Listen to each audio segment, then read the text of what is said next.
Cool, so this is recording started. This is the fastest time it's ever started in. This is the NWC Show, episode 17, and if you'd like to introduce yourself. I am Owen Michaels of Target Wrestling. How you going? I'm good as always, man, as much as we can be at this time of year. Of course.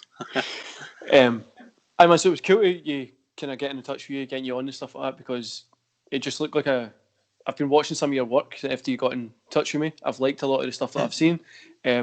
And definitely, it was a cool kind of thing. Get somebody.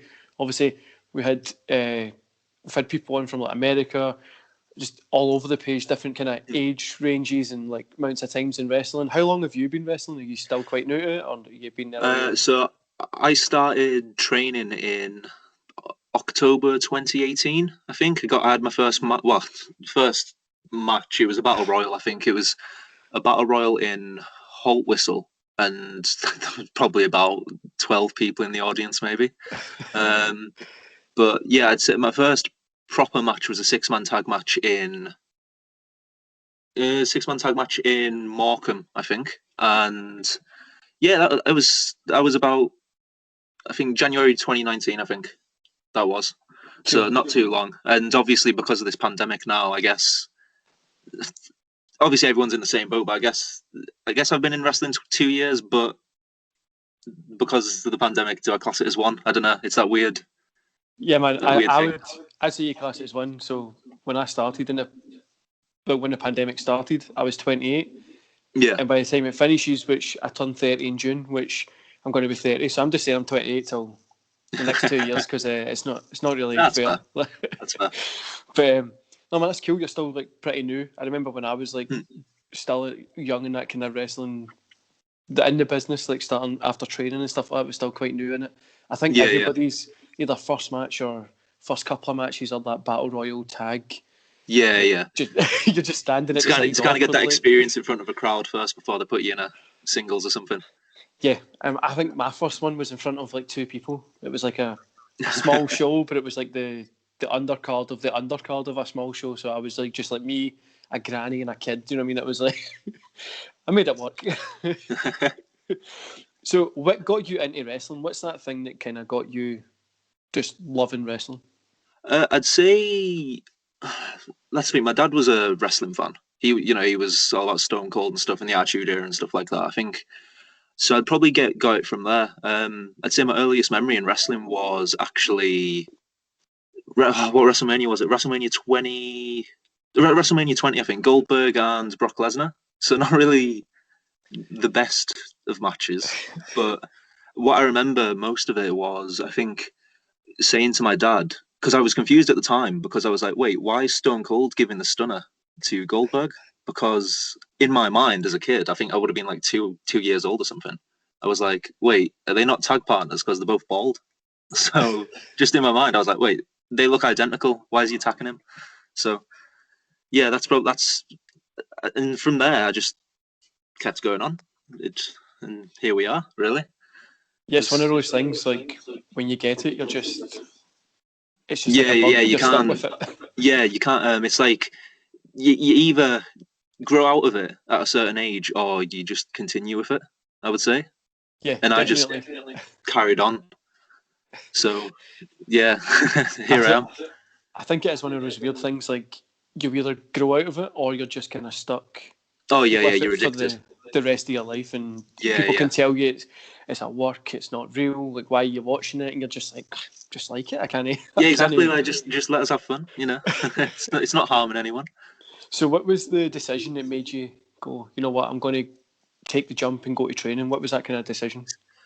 I've always kind of knew I wanted to do it, and it's like when I think back to it now, I would have been about 19 when I started. I think if it was October 2018, I would have been 19 years old when I started training. And I always say to myself, oh, I kind of wish I did it earlier, because especially in the UK, I think you see all these people, they start like in their early teens, and I think to myself now, oh, what happens if I started back then? I kind of need to like make up for lost time now, if you get what I mean. Mm-hmm. So yeah, but I'd say what made me want to start, I just kind of always wanted to do it, and I thought, well, why not? You know, it's always worth a try. And as soon as I started, I think it was I gave an email to Ryan Devlin. He's the announcer at Target Wrestling. I just shot him an email and he said, "Yeah, come on." I was like, "Okay, I guess I'm doing this." So I got there and then I got hooked. So Yeah, man. For me, it was well. Even just now, it's quite hard to find like a professional wrestling school. They don't it's not mega advertised everywhere. yeah, But yeah, especially because I was actually shocked that there was one in Carlisle. yeah, Because I didn't actually know there was Target, like, before I was looking into it, I didn't even know Target Wrestling existed.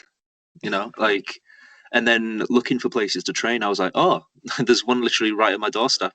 So I think I was quite lucky because you see some people. I think we even have people at the Target training school that they travel from like in Scotland and other places, and like West Cumbria, and it's like, oh, I'm actually quite lucky that I've got one in my hometown. yeah, So definitely. When I was younger, the to kind of travel to the school I went to was like an hour and a half in a bus. But Jesus, and I started kind of like that 14, 15 yeah, age yeah. range, kind of starting training then, which sometimes it's, I get what you mean, you're like, oh, it's cool to start early, but I think starting that a little bit later because you're kind of, you Yeah, because pick that's the up thing. stuff It's better. like I'm in two minds about it because obviously I'm like, oh, if I started when I was like 13 years old, I could be here now. But also, I probably wasn't much. I wasn't a mature teenager. I wasn't. Like, if I probably started back then, I might not have stuck with it. Rather than starting at 19, I was probably a bit more mature when I started, so I kind of understood it a bit more, if you get what I mean, and understood what it takes, I would say. Yeah, definitely. I think it's especially at that age as well. You kind of, when you're so young, it's just your big experience is school, really. So you're kind of not really, Yeah, you don't know what you're going to be doing. And when you're at 19, 20, 21, 22, 25, whatever, you've got more life experience. You know what you're kind of, yeah, yeah. what you want to Well, do that's the in thing life. because I was in the mind of like, oh, do I want to go to university as well? I was like, what do I want to do? And then when I was like, screw this, I'll just try wrestle, and rather than go to uni, and I don't regret it. I don't regret it at all. No, man, I think it's a career choice you don't really get a lot of people jumping into. For me, when I was younger, which was when I went, was like back in 2006 or something, like, so I must have been Mm. 2006, 2007, and it was like nobody was like good goal. It'd be in the middle of nowhere. Unlike now, it's like professional schools. When like in Glasgow, we've got ICW school, which is like Yeah, yeah, lights and it's all like nice and stuff. The school I went to was the SWA, and it was like in a garage in the middle of nowhere, and it was cold and rain. It was an 8 hour day. They made you sick and running and everything, and it's just so weird to see how wrestling in Scotland's became like so clean and like yeah, yeah. lots of money in it. And then when I was at it, it was like in a garage somewhere in the middle of nowhere. And So it is cool to see like how far it has progressed now in the UK. Like, I think you had Shady on your podcast not long ago, and he talks about how when he was first getting into it, there was nothing at all. Like, I think it was to Blackpool or something, and it was just this dude who they paid them a bit of money, and then they just let them into a room somewhere, and they could yeah, with each other. And he had then whereas some. now you've got like in nearly every city like a school that you can go to, and it's really accessible now, which is cool to see. Definitely, he had some weird, like, cool stories about like a way back when, like, 1998, 99, Mm. when he was saying about that guy. Just one time, he just opened the door, let them go in, and then just go away and come back later. And like, did you learn anything? And he was like, it was so bad. But definitely, like, I think with wrestling, kind of in the UK and Europe as well, like it went away for a while. It was only America, and now it's everybody's like paying attention to like the smaller areas like ICW. Yeah, yeah.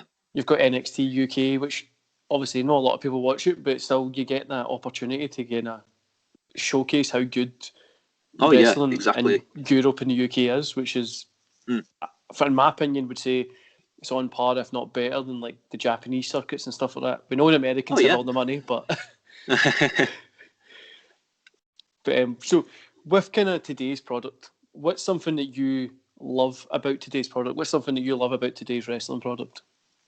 It's like we were saying, there's so much of it, and now you can just get it like that, and you can watch it, and I could Even things like I could go onto YouTube, get a match or something. I can go on to what are the subscription services called? I forgot. Is it Fight TV's Fight? one, I Yeah, think. Fight. Sorry, yeah. You can go on to Fight and watch something like AEW, ROH, or something like that.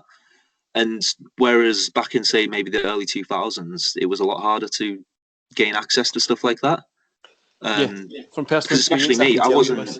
I wasn't really a big indie watcher. If you go like a lot of like wrestling fans, even in like the early 2000s, are like, oh, I know all these indies and stuff like that. And it's like I only really watched WWE when I was younger, and then what was it? I think maybe around 2010 when Daniel Bryan came into the WWE. Everyone's hyped. Oh, it's Bryan Danielson. I'm like, who? I don't know who that is. Um, so yeah, now it's kind of hard not to know what's going on in other areas, because it's just so easy to find it now, especially on social media, where there's a lot of hype around it. And it's really cool. Yeah, definitely. I think social media's opened the door for professional wrestling a lot more than what we would get in the early 2000s. You can But get definitely, like an independent match in the middle of like Wales, like with like nobody there, and you can get it, and it could be like a great match. Like it must be such a hard kind of experience as well. Like when I was still breaking in, social media wasn't big. We had things like Bebo, fucking, I don't, Facebook was kind of just starting, but like yeah. didn't have like videos and stuff. Like camera recorders were terrible and stuff like that. So it was a lot different. But then now you kind of have to bring that social media aspect kind of into stuff, Oh, because 100%. Yeah.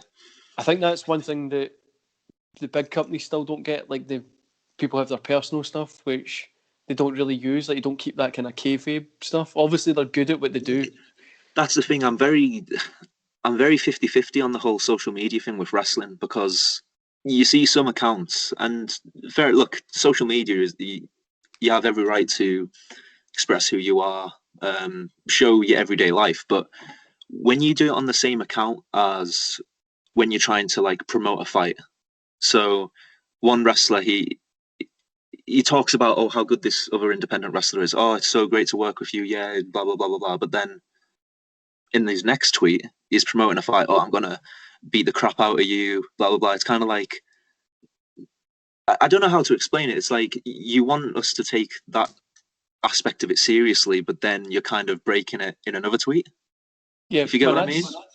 that's 100% what I always say. Like I would prefer if like you can have obviously do what you want on social media. It's your social media. It's not for somebody to tell you what to do, but you can have personal social media and then your work social media. So I have a Oh, exactly. Yeah. like everybody I think has a personal one if you've got like a business or work or something, and then on your other one is where you get people to go look at, but then you just keep your And friends on the yeah, other one. and that's the thing. It's like, especially, I think today, it's like when someone's like a heel online, they might say something a bit controversial, and then you've kind of got that thing now where it's like, all right, well, what do you take seriously now? Because he's like, oh, don't worry, I was just working, I just worked you. Like, I don't know, you're kind of crossing the line a bit with some of the stuff you say, but because you don't really know, was he in character, was he not?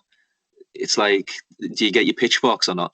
Do you get what, like, some people kind of jump at them, or some people will just be like, "Oh, he's working," and you're kind of in the middle. You're like, I don't know, really. The way I always describe it is if you see a business page and the owner's got a personal page, the owner can put their own stuff on Oh yeah, whatever their own stuff. Then the business page is what the business is going to say, and that's just like a personal hmm brand page.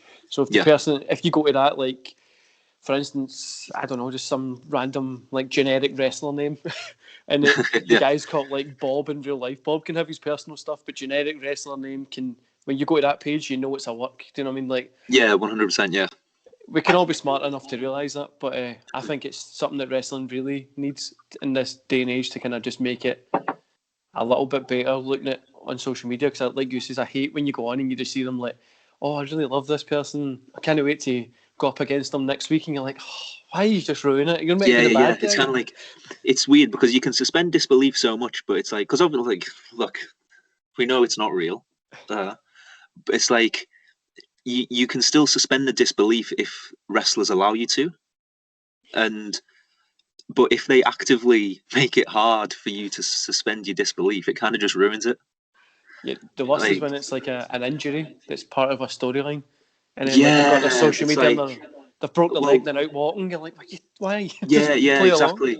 Yeah, like, yeah, I don't get it. It's like I feel like it'd be just so easy for you to just take a few days off social media, sell it, and then you can come back and then post your pictures of your dog and stuff walking in that. It'll be fine. You can miss a few days off. So, in fact, I think it'll be more beneficial to people's health if they missed a few days off social media. Really. No, definitely, man. I think it's for wrestling. Like as I said, it should be used as like a work and stuff like that. And like everybody knows, social media, what you see on it isn't 100% real anyway. Mm. Everybody should take it as with a pinch of salt. If somebody's posting like their big massive house that they've bought, genuinely they're just outside somebody else's house. You know what I mean? Like it's so it's so annoying. Like oh, look at my brand new Bentley, and then it's like it's not theirs. And you're like, all right, why are you posting it? Everything's a work. I always like to say life's a work and then you die. That's like my Oh, wrestling of term course. that I got told when I first started, and I was like, I'm gonna stick with this. So on the flip side of that is, what's something that you dislike about it? Is it the kind of not using social media in it, or what's something you dislike about today's kind of product? We'll go back to social media. What I don't like about it is people are just too negative sometimes about things that they don't really have to be negative about. I'll take. Did you watch AW last night? Yeah, Oh, it's like the big surprise. Oh, we've got this Hall of Fame talent, and everyone's like, Brock Lesnar, CM Punk. They didn't necessarily say that it was going to be that caliber. They said Hall of Fame. Christian is a very, very big name. You get what I mean? yeah, Like, it's kind of like you're making yourself angry sometimes about things that you don't have to be angry about. Like, some people spend too much time being angry about something where they could possibly spend more of that time looking for stuff that they like and praising it. Like, I really don't know how else to explain it. Really, it's like you could go and watch something that you like. You know what I mean? Rather than just crapping on something that everyone else is crapping on, and it doesn't really help anything, really.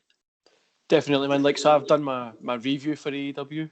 For me, I didn't enjoy the show. I thought it was okay. I thought it was a solid show. Every match was solid, That but I'll cut you off. That that bit at the end, I can't believe it.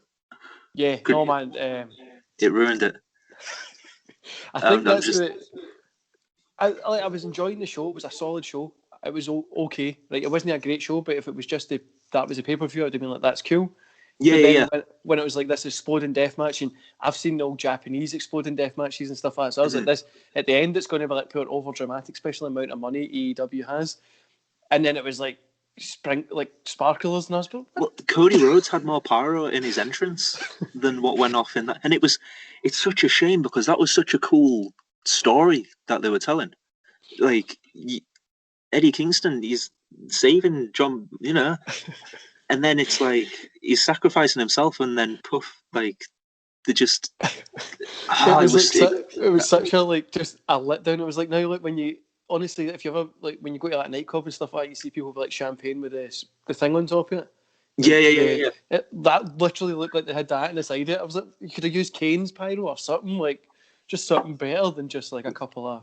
That's the thing. I think they should have someone should have just called it on the spot. They should have sent someone out there, whispered into his ear, and been like, "Oh, if that didn't go well, just sell it as if like Moxley's kind of tried to embarrass you. Have no, not Moxley, sorry, Omega.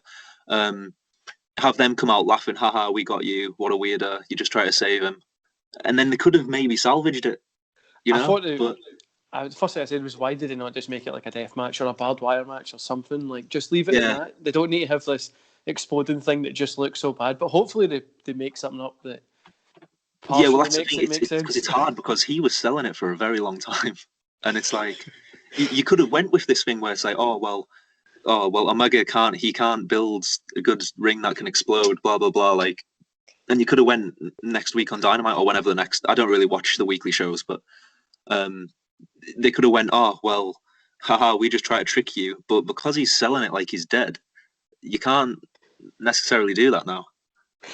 Right. Hopefully they figure something out. Hmm. And obviously you're saying about Christian and stuff like that. That's one of the things that I don't like about today in wrestling is how negative people are about it. I Exactly.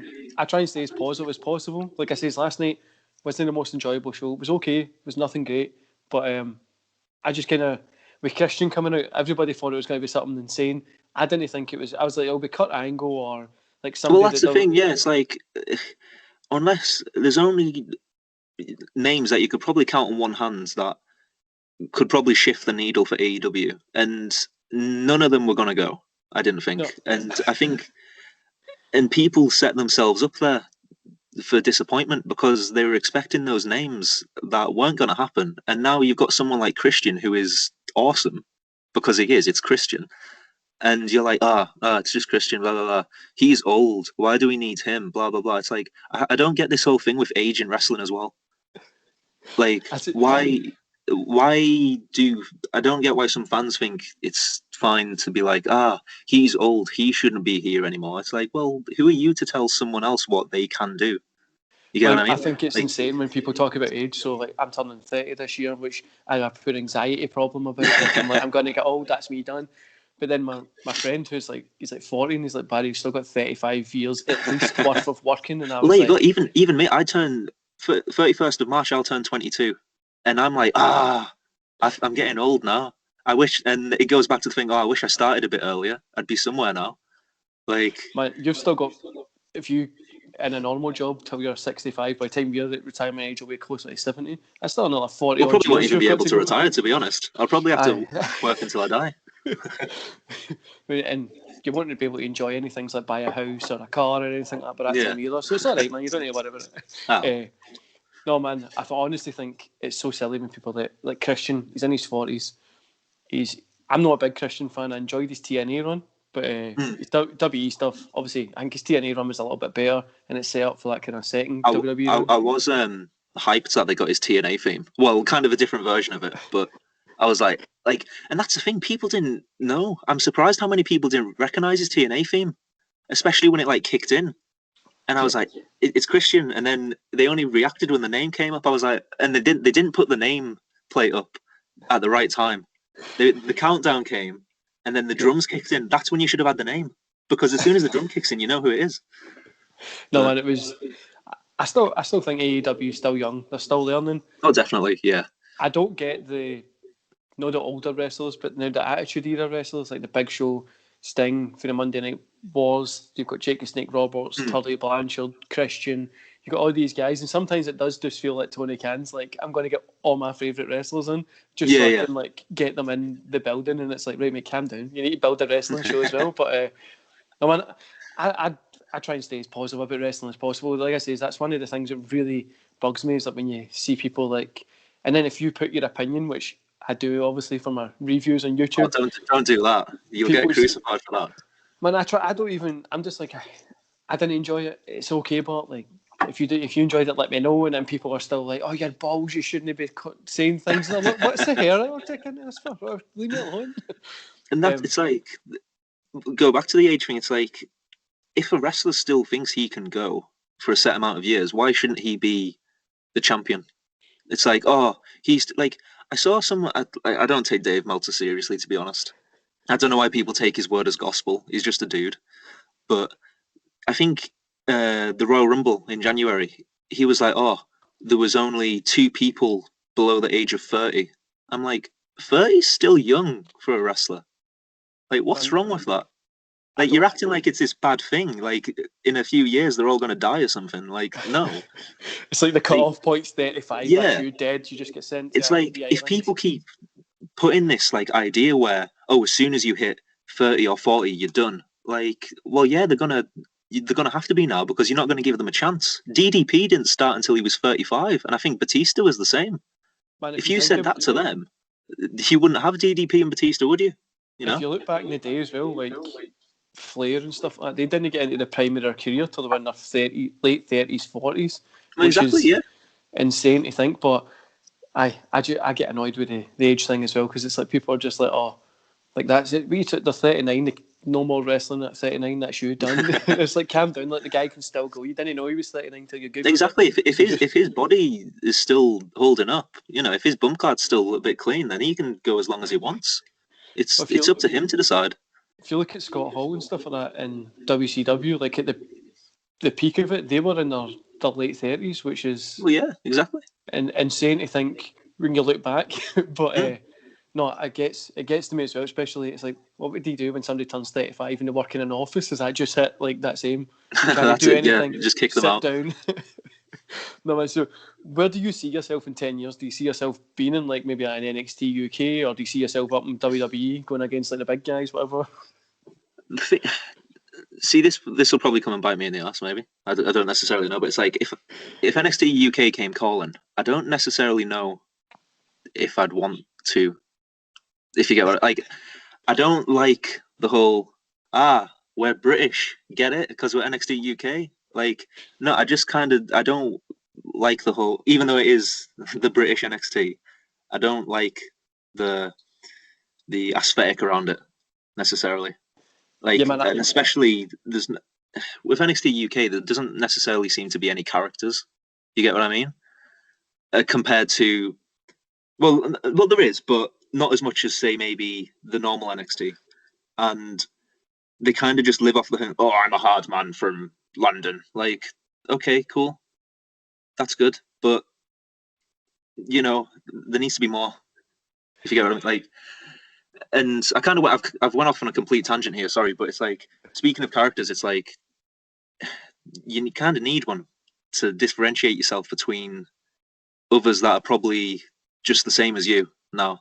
Like, you see all these people who they can do all these flips, and that's awesome because I can't do them. I can't do flips, but I'd rather maybe invest more in my character because there's 1,000 guys now that can do flips who are probably exactly the same in the ring. But can you pick between them? Like, what separates someone that is exactly the same in the ring? Their character. You know I what I mean? 100% agree with what you're saying. There's like NXT UK is just for me, who somebody who makes content for wrestling. I don't do it for NXT UK. Like, I don't know why it just slips under my radar. Well, that's it's just I'm like always like, oh, NXT UK, I forgot. yeah, and it's such a shame because there's like there's people that we know from like I've seen some of those guys at Target shows, and it's cool to see them on a WWE show, but it's like ah uh, you know And I think like as not well, dissing it. It's still there's good matches, there's good everything, but there doesn't seem to be any story there yet. I think as well the problem with it is it's the American concept of Britishness. Like, Yeah, we're, that's what I mean. It's like I wouldn't want to be pigeonholed into that. You know what I like? we're I'd like to go off somewhere, create my own character, and not be like, if I had to go to NXT UK, they'd be like, haha, well, you're British, get it? Say you're British, you're British, you're British. Like, I guess. I think the Like, problem is as well the country's so different. So you've got Scotland, which has total different ideologies towards well, England. exactly, yeah, and hell, even if you can even take the north and south of England, Yeah, and hell, look at someone the, from Liverpool and someone from Yorkshire. I yeah. don't know, random examples, but there's too many identities that you're kind of masking over just for the sake of trying to have that British brand. That I don't know why they don't have like a. You've literally got a set food: Scotland, England, Wales, Ireland. well, exactly, yeah. Just it's there. Have a home nations tournament or whatever every year or something. I don't know, like the kind of everyone now is under this umbrella term like British, where it's like you kind of see like the promos and that where they go to like London, they get on like the big double decker bus, they're in like these fancy clothes and stuff, and it's like, yeah, but you guys weren't doing any of that when you were on the Indies. Let's be honest. Like, to kind of make us believe now that you're doing all of this stuff just by choice, you're not. No, Like, I get what you're saying, man. I be think be it, yourselves. You know. it's so weird as well. Like, it is good wrestling on it as well. Like, there is good Yeah. matches and stuff like that. I'm no berating it or anything like that, but it is the American version of what they think Hmm. we want to see. Like you'll know as well, if you come to Scotland, we think totally different in Scotland than what people in England think. Then you like you said, Liverpool compared to like London, Manchester to London. Hmm. Everybody has we're a small island, but a lot of cultures in one Well, little exactly. place. Yeah. Like, you don't. It's the UK is such a unique place because we're a small island, but you could drive 10 minutes out of your city and you'll find a completely different accent. Yeah, Like, and a completely different culture, and it's like and being from Carlisle myself, you kind of have the mix of both England and Scotland, you know. Mm-hmm. And I'll speak certain dialects that people in Scotland will speak, and then people further south of here will be like, "Hey, what you saying? You Scottish?" No, I'm not. I think But that's a weird part of that kind of border region between Scotland and England. Well, it's dominantly in England, Scotland, like that border region is just so weird, like because they get the mix of cultures, which is polar opposites sometimes, but then there's a lot of similarities. And I think, but yeah, it's like, why can WWE just look at that and be like, there's these four places that kind of hmm come together, but in history for thousands and thousands of years have hated each other. So why not just make it a rivalry? Everything we do, like yeah, football, exactly. Yeah, it's rugby, like always us against each other. So why they not do it in NXT UK? It's there. It's a completely. Yeah, set storyline. there's such a great there's so many possibilities that you could do, and they're just not really doing it, and I don't understand it really. Like, obviously, you can't. I don't think you can really blame the wrestlers though, because they're obviously told what to do, aren't they? Yeah, I'm sure they're not the ones who are thinking, okay, I'm going to go on this double decker bus. I'm going to put on these fancy clothes, and I'm going to show how British I am. When in fact, you're from Yorkshire or somewhere. I don't know, who wouldn't do that necessarily. Like, maybe they would. I don't know. But they kind of are. I'd say they're kind of not given the opportunity to maybe do what they can do, because you can see it. You see them on the indies all the time. There's a lot more stuff that they are capable of that I don't think that they've been given the chance to do yet. yeah. Really. And the thing that I always hate with the Scottish thing, which I hope WWE don't ever listen to this and take it on board, is it's always like Drew McIntyre, kilt and a claymore. It's like, you do know Well, yeah, and that's Scotland's a lot more than that. yeah, and like I actually kind of thought that was cool in an aspect. It kind of reminded me of like back in the day when there'd be more outlandish costumes and stuff, and the kind like I think you kind of see it now with also Apollo Crews. He's kind of embracing his culture and stuff, which is cool.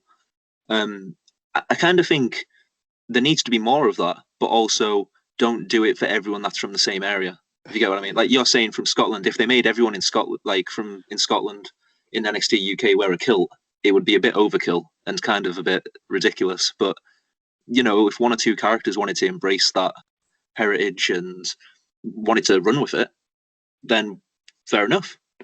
But I don't, totally, I totally yeah, get it, man. don't, I yeah, just yeah, hate like when everybody will go to WWE and it's just like the main roster. It's like, there's a kilt. You're a Scottish person. yeah, yeah, yeah. just wear that. Go out there and be Scottish. And it's like they go out and it's like so awkward. They're not really acting Scottish because we always swear all the time and like I we're think you, normal. I think you guys get off easy though. You just have to wear a kilt. I'd have to, being English, I'd have to wear a bowler hat, monocle, put on a posh accent. I'd have nightmares. I would. The good thing is nobody can understand us when we go out and speak normally, so it doesn't matter. You guys get it worse. People understand what you're saying.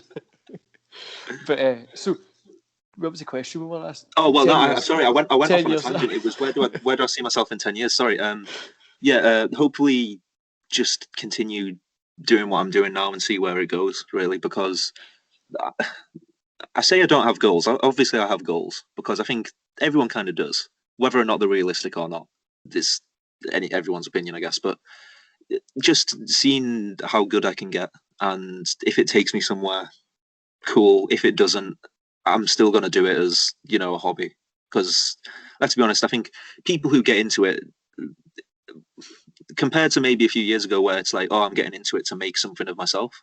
Like I want to make a living out of this. They kind of do it more because they're fans of it, and whether or not they get somewhere from it is just an added bonus, really. Um, so yeah, I'll still be doing it in 10 years' time, hopefully, if I don't kill myself taking a move or something. But No, man, that's cool. Like you're talking about, it's just like doing it for the passion of it. And that's like mhm. something that I think's the best thing to do. So I'm a and business owner that's and stuff that's the like thing. that. And It's like uh, it's people who do it for the passion will probably get the more out of it, because if you're only in it to get to WWE or something like that, you're not going to enjoy your time, because let's be real, everyone knows how hard it is to get to WWE. And very professional. My phone's going off. 1 second. I'll close it. There you go. Sorry, I had an alarm for some That's reason. fine. I don't know why. At 5 o'clock at night for some reason. So what was I saying? Yeah, if you go into it with the idea of, oh, I'm going to get to WWE, we all know how hard it is to get somewhere like WWE now. I guess it's maybe a bit easier now with NXT UK for people in the UK to get to WWE because they're just signing everyone for I don't know why. But if you get into it with the idea of I'm going to make a living out of this, I'm going to become a millionaire, and that's going to be me, you're not going to enjoy it. You're not going to enjoy the journey. At least you might do it. You might be lucky, and you might actually get there, and you might succeed, and you might live happily ever after.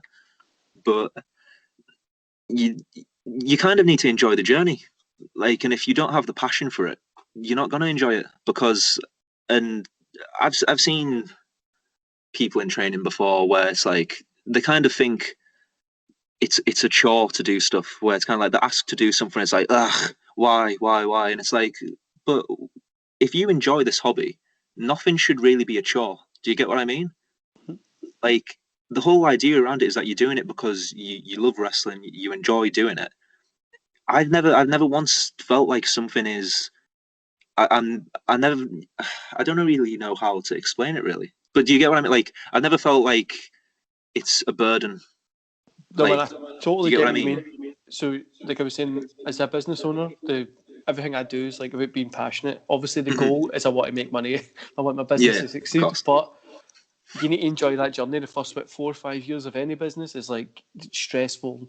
It's Mhm. ups and downs. You'll make like 4 sales and then you'll make nothing. Then you'll make 100, Yeah. then you'll make nothing. So it's just like if you don't enjoy it, if you've not got passion for it, you're just going to be sitting there like crying at night. Like, where's my sales? Why am I no? Why Mhm. am I not a millionaire yet?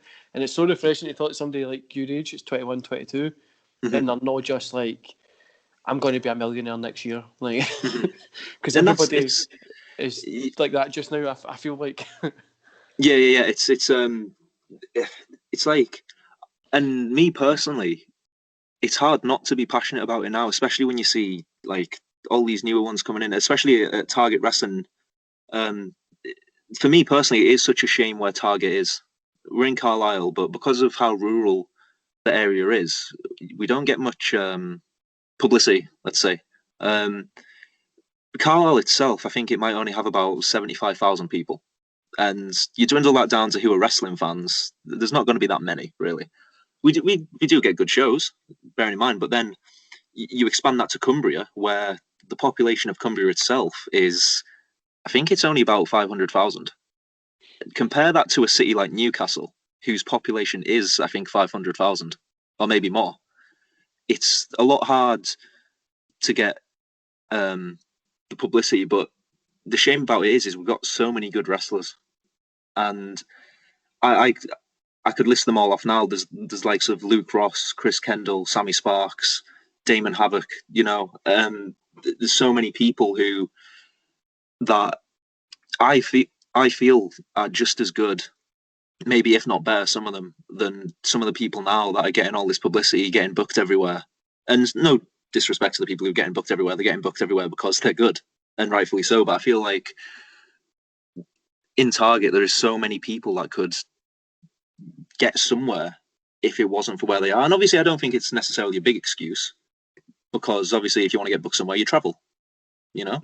But I feel like to get noticed, you need a lot of people watching you anyway. And unless you're getting a lot of people watching you, you're not really necessarily going to get noticed for bookings, really.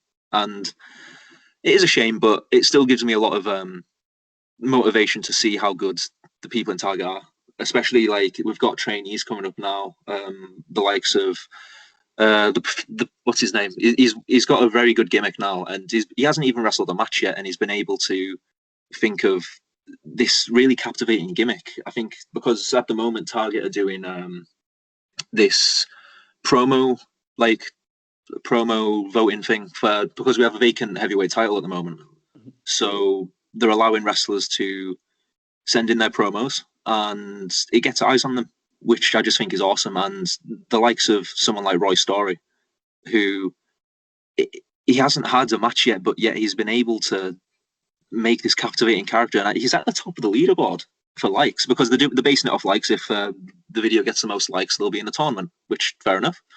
And even other trainees like I think Jimmy T, Tribal, Madman Matthews, they're going to be good, and it really motivates me because it's like, well, if I'm not at 100%, they're just going to overtake me, and fair enough because they deserve to if they're working hard.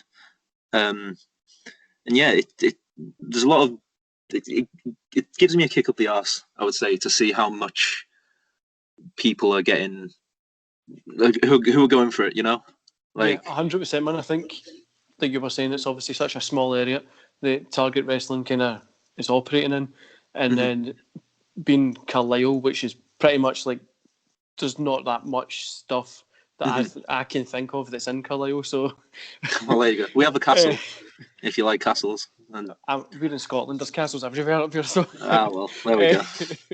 No, I've been to Carlisle quite a few times. I remember going down there when I was younger, quite a lot. And I don't know why I was going down there when I was younger. I just remember being there. Like, I think it might have been I was on a train journey between London and Scotland, and Probably, I think that's our main thing. I think people just pass through us. Really, they don't really stay. I always remember just being there for a couple of nights, and I'm like, well, why are we here? And then when I'm older, I'm always like, I don't know why I was ever there. But anyway, it's cool that Target's such a like. See, anybody who's listening to this from Carlisle or Cumbria should go check it out because see when they can find just that little promotion and support. 100%, and especially like I was saying, with the promo videos on Facebook, not even just people from Target. There's a lot of people that I've seen that are like, "Oh, who are you? We should know more about you because you look pretty good." Yeah, and that's just promos. Like, obviously, promos are promos, and if you're a good promo, fair enough. But obviously, it matters if you can do it in the ring as well. Like, but at the moment, a lot of people now are getting a bit of recognition for the promos that I feel like could be very good characters if they were put on shows. And I think it's a really good idea, this tournament, because it's put some eyes on people that I never even knew existed at the moment, really. So I think there's a good side of social media. yeah, exactly. Open that door to people that you don't even know. You check a few of their matches out. You can see their promos, whatever, and they turn into like you end up like I really like them. I'm going to check more of their stuff out. But then on the flip side of that, like we were saying earlier, you get the people that will check your match out and be like, you shouldn't be in the ring. You're too old. You're the worst person ever. Yeah. So you kind of just need to take the good and filter out the terrible parts of it. But yeah, so anybody who's listening to this, have you checked Target out by yet? The link's in the description. It's such a cool promotion. We've obviously had it's a family run kind of promotion. Everybody that I've seen on the shows so far have been really good. I'm loving the promos. I was watching one yesterday and it was like a car. It was like they hurt somebody and then like they threw like this obviously fake. I thought that was hilarious, man. Rest in peace, Medallion. I love doing like that kind of tongue-in-cheek comedy. It always works. And that gets missed when it gets to the bigger levels of wrestling like WWE and stuff. They try that, but it gets missed. Yeah. It's something that should be done more, especially like for my own promo. I kind of regret it now because I've seen how many serious promos there are. Like with this pandemic, I was kind of only just kind of finding my feet with my gimmick. I was kind of doing this whole like mirror pretty boy thing, come out. I'm so good looking. Don't hit the face, blah blah blah, and then and with this pandemic, I wasn't really able to go further with it. And now, when I did my promo, I was like, you know what? I'm going to do something serious. And then I don't think it really went the way that I thought it should, or how I wanted it to necessarily. I was kind of doing like the idea behind it was, oh well, I've been stuck in the house for a year because of lockdown. I'm going to pretend that I'm losing my mind because I just want to get out. And now people are like, he's changing his character. He's very freaky now. I'm like, no, that's not really what I wanted to do, but oh well. You try something, man. That's the best thing about wrestling. Yeah, of course. You just try something or like anything in life as well. You try it, it can fall apart or it can make something. So I think it's cool to try new things. Of course, also, and I've had a lot of help off Chris Brooker, if you know him. He's been doing a lot of help with people if they want to do like say one-on-one sessions to help character progression and stuff and promos. That dude is a fountain of knowledge. I'll be honest. He's such a cool guy, and he name drops a lot of people that you kind of like, what? He knows that dude, and the people like I think he name dropped Paul Heyman, and I'm like, okay, that's cool. So if he's got knowledge of Paul Heyman, Paul Heyman's like, what? Come on, he's top 5 talkers, at least, you know. And I just think it's such a good idea to maybe get in touch with people like that, because I feel like, especially in the pandemic, just because we aren't able to wrestle, it doesn't mean you should stop learning. Because, especially like at the start of the pandemic, I was like, I don't really want to watch wrestling because I can't do it. It's like I'm more of like I like doing more than watching. You know, it's even things like football. I prefer to play football than watch it. I'll be honest. And because we weren't able to train, I'm like, I don't really want to watch wrestling now because it just reminds me that I can't do it. But when I was able to get out of that mindset, I've been trying to, progress a lot more. And people like Chris, he's really helped a lot. And I can tell that he's helped a lot of other people because they have nothing but nice things to say about him. And it's really awesome. Man, I get that feeling of, like, if I can't do it, I don't want to watch it. When I was kind of first starting out, I broke my neck. And wow. That's how I stopped wrestling, because I wasn't able to do it. And I remember a couple of years, 3 years maybe went by, and I was just like, I'm never watching wrestling again. That's it. Yeah. If I can't do it, I can't watch it. And then I got a couple of DVDs from HMV or something. I was like, no, I'll get them and I'll put them on and see what it's like. And I've watched it ever since then again. But like, It was just that way when you're just like, it doesn't love me anymore. Like this. Yeah, exactly. And you can understand it. It's kind of like, this one thing I loved, it's betrayed me. Why? I don't want anything to do with it anymore. And you kind of just go into a corner, and then it kind of like it keeps coming back, and you're like, I guess it's not bad. So how have you found the pandemic? Obviously, you were kind of just getting into the wrestling stuff. By the way, just a side note, that mirror gimmick was hilarious. I thought it was so cool. I love when because it was like such a one of those terrible handheld mirrors as well. Was such a cool gimmick, man. You need to keep that going. Even do your crazy stuff or something. Yeah, I want to delve way more into it. And it is just such a shame that it happened when I was kind of just getting ideas for it. I was kind of doing it piece by piece. I got the mirror. I think I got the mirror first, maybe, and then I got that stupid, terrible fish scale jacket, which doesn't fit me at all. Honestly, I'm not a large, but I got it in large, and I think it's from China or somewhere. And honestly, it wouldn't fit a 12-year-old boy. So I kind of have to roll up the sleeves to make it kind of look like I'm rolling the sleeves up on purpose. But in fact, it's just because it doesn't fit me whatsoever. When you get those jackets and stuff that you see on Facebook in an ad, you're like, that's pretty cool. I'll click on that and you get it. And it's like, you get your normal size, medium, large, whatever. And it's like, who does this fit? Like, this is just like, I think there was a wrestler on one of the Target shows, Tribal. He's ordered some questionable tights from, I think, Amazon, which are also from China, which personally I don't think I would allow on a children's show because they're not the size they say they are. I'll be honest. Yeah, man. So, but what did I ask again? Oh, how about the pandemic? How you come? How you been coping with being a wrestler? Obviously, it's been hard. It's been hard for everyone, and I kind of don't want to say it too much because it's kind of like, oh, woe is me. Like, even when everyone's in the same boat. And like I was saying, just because there's a pandemic, there isn't really an excuse. Especially, it's going back to saying how accessible wrestling is. Like, if this was the late 90s, early 2000s when the pandemic hit, then you kind of have an excuse not to learn because you kind of really can't access everything as much as you can now. But because of how accessible wrestling is, I don't think there's an excuse, really. I think everyone has the right to kind of have that period where it's like, I don't really want to watch it because I can't do it. And that's fair enough. And obviously some people will be like that a lot longer than others. But you kind of have to get to the point, especially if you want to progress and you expect to be in a certain position, you have to still try and learn. And you've only got yourself to blame, really, if you don't continue to learn after a certain point. So yeah, I've been trying. It's, like I said, been hard, but it's kind of cool now to see that we're getting there. Shows will come back hopefully soon, fingers crossed. But I just can't wait to get back. I really can't, because it's just not the same at all. Even doing things like exercise and working out, not being able to go to the gym, it's not the same. It's not the same at all. Yeah, man, that's how I was doing that 4x4x48, so 4 miles every 4 hours, 48 at the weekend there. Because I was like, I need to get something that's like really going to challenge me, because I love going to the gym. It's like one of my favourite things to do, and it's been like home workouts pretty much for the whole year, which you can do a good home workout, but at some of point course, yeah. it gets boring as hell. You want to go. It does, yeah. There's only I don't know enough about working out to know all the different ways I can do body weight exercise and stuff. Obviously, I can research it, but like you said, it just gets a bit, it gets stagnant after a while.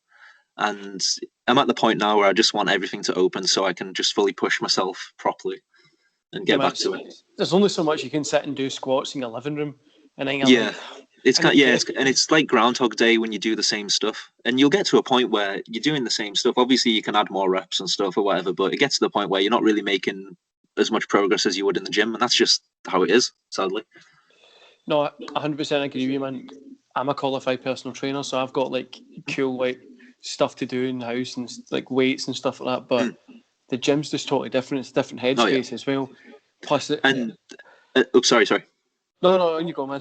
And it's like I'm able to do more when I'm around other people. Like I can't motivate myself at home when I'm not with someone, because I have kind of like a competitive side to me. Like at training, obviously we'll have like a fitness day where you're just working out and stuff. If I can see other people, I can motivate myself to do more because I don't want to be outdone by people, But when you're at home, the only person you can outdo is yourself, and it's not the same. It really isn't.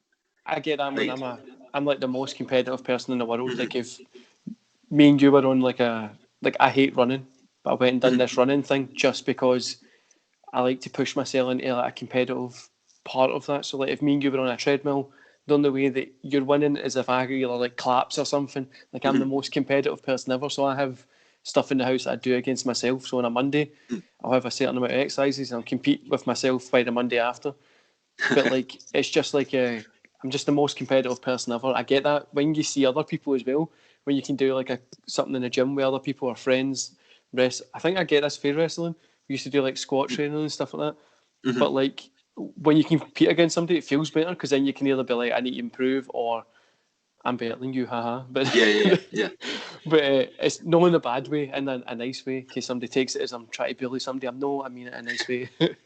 Of course, everyone's just trying to get better, That's all it is. Man. But it's also good to be the person that wins that competition as well. Of course. So, who's your favourite wrestler of all time? Who's your favourite? My favourite wrestler of all time is the one and only Rey Mysterio. And it's funny because I adored that guy as a kid, honestly. And funny thing is, I got annoyed when I started to get a bit taller as a kid. Which is funny because obviously in wrestling, height is a very big...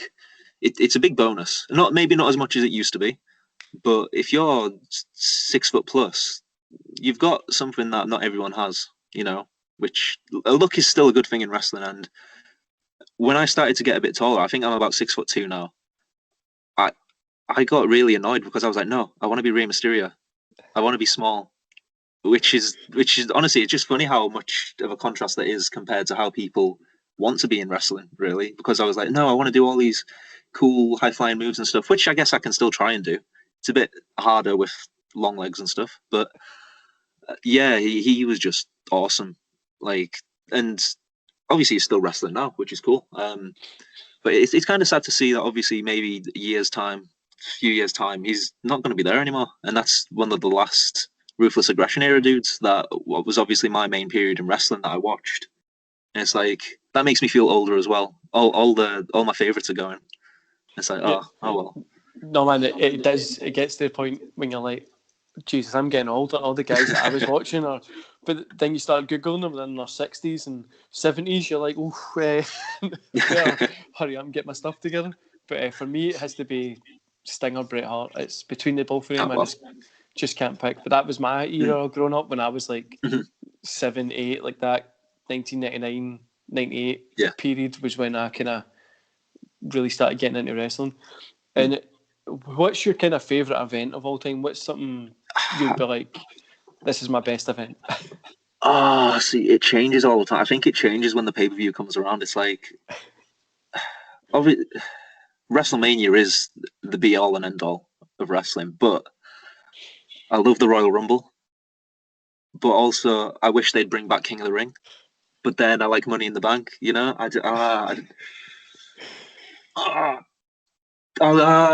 go Royal Rumble just for the Royal Rumble match itself. Maybe Yeah, I would if they probably put the say Royal Rumble at WrestleMania, then it'd be the perfect pay-per-view.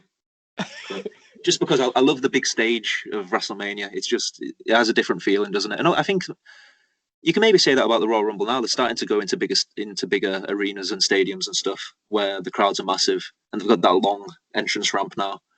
But yeah. WrestleMania just has a different feeling to it. Like it's just awesome. But the Royal Rumble match is the one for me. Yeah, I would say the same. Royal Rumble is one of my favourite ones throughout the whole year. Mm-hmm. Money in the Bank again, that's a great kind of... I don't like the pay-per-view feeling of it. I like the match. Neither do I. It's like they need to get rid of these stupid gimmick pay-per-views. Like Hell in a Cell. I don't want to see 3 Hell in a Cells on one pay-per-view. A Hell in a Cell should be the end to like a bloody feud. You know, not well, the pay-per-view's coming up and you're the challenger to my title. I guess we'll go in it. Man, I'm old enough to remember when TNA had the lockdown pay-per-view and people were Oh, that like, was awesome. Yeah. why does WWE not do a Hell in a Cell pay-per-view? So they eventually gave people a Hell in a Cell pay-per-view, but it's the WWE style of doing it, which is never going to be... Like, they do a one Hell in a Cell match, which is really cool, but then they done it as a pay-per-view, and it was like, Because that's the thing. Point It's there. like they kind of have that already. That they had the Elimination Chamber, which was every year. So I guess they kind of already had that like lockdown thing, really. And now it kind of, because you've got Hell in a Cell as well and stuff like that, it kind of feels there isn't that much different, really, except just the amount of people that are in it. Yeah. And things like I don't necessarily mind Money in the Bank as a pay-per-view, but I liked it when it was at WrestleMania. Yeah, I Money was in the the same. Bank. I thought at WrestleMania it just completed the card a little bit better. You had a lot Yeah. of cool kind of... The one I always remember, Jeff Hardy, I think it was, jumped off the ladder and went through that ladder. Yeah, onto Edge, I think it was. WrestleMania Yeah. 23, I think. I just remember seeing that and I was like, this is great. But then you're kind of like, now you know it's coming up like mid-year and you're like, Well, there you go. really And that it's like interested in it. you've got multiple Money in the Bank matches on a show as well, and less is more, really. Like it doing something just because you can doesn't necessarily mean it's good, you know. Yeah. And obviously people like it, but I feel like you can get a better feeling out of it if you do it less, you know. Definitely. It's, the same could be said about death matches. A lot of people like them. A lot of people like the exploding stuff. And if you can do it, doesn't mean that you should do it. Yeah. Taking a dig at AEW from last night just because we need to. And the final question, man, is one that everybody struggles with. And they always go, I don't really know. And so that I'll tell you what my example is. The question is, if you could replace anybody at any event in any match at any time, who would it be? So for me, it would be, I'd replace Owen Hart at SummerSlam 94, I think it was, in the blue steel cage against Bret Hart, because that's my favourite match of all time.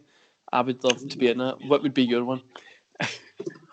I would, and it's a completely random match because I don't know. I think it was mainly just because it was at the peak period of when I was watching wrestling as a younger kid. I loved the Chris Jericho and Rey Mysterio feud. I think it was 2009, especially, and I loved their Great American Bash match where it was the title versus the mask. Not necessarily. I don't think people love it. Not necessarily something that people remember much. But I would. Yeah, I'd replace. So is it if I would take the place of that wrestler? Do you mean? Yeah, you could take the place of somebody, or you can join in and make it a three-way dance match or whatever you would like to do in it. What would Tell you like? what, I'll make myself the special guest referee for that match then, just so I can see it up close. Because I thought I've just got good memories of it. Really, it's just something that when I think of watching wrestling as a kid, that's just one of the main feuds that I remember from that time period. Really, I thought it was an awesome feud. Chris Jericho around that time was awesome anyway because he's a bit questionable now, I think, with his opinions and stuff. But I think the year before that, with his feud with Shawn Michaels, him suit Jericho as a heel with the big gold belt. That was good. He was awesome. Yeah, man, I think that time period for Jericho really kind of goes under the radar. Nobody really rates it, but I think it's one of his best times. Like when he came back with like the pants on instead of for the trousers and stuff like that. I honestly thought that was one of his best kind of time. I've never 100%.